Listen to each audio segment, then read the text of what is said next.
Another great way to raise your vibrational frequency is to ground. Now, or sometimes it's known as earthing. So grounding is of utmost importance to our daily lives. So if you find yourself up in your head, a lot of ideas, a lot of kind of confusion, grounding tends to help raise your frequency.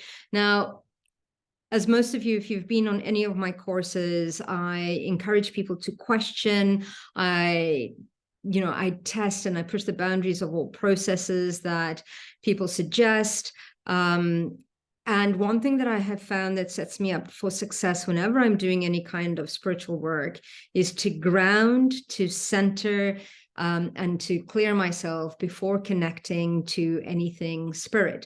Now, grounding is of utmost importance. Some people like to walk barefoot out on the grass, which is great, or on in mud, or on the beach, whatever it may be. Some people find their shoes contained, and shoes tend to make them feel safe.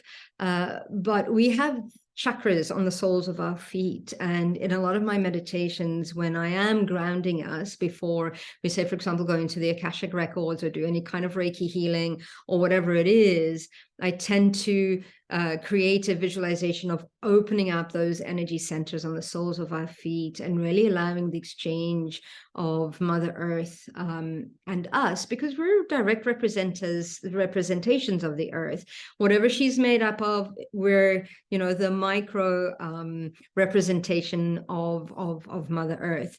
So grounding has a lot of medical benefits to it, but also a lot of emotional, psychological benefits to it as well. There's tons of research out there that you can look into. So when you're feeling anxious, when you're feeling a little bit up in the air, when you're finding it hard to focus, ground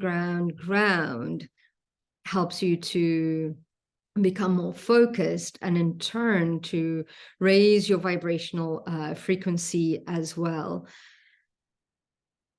Many ways to ground. Eating is another way that you can ground. Sitting on the floor, lying on the floor. There's so many techniques. So find one that works for you if walking barefoot is not one of them. Have a wonderful day, and I hope this helps. Continue to raise your vibe.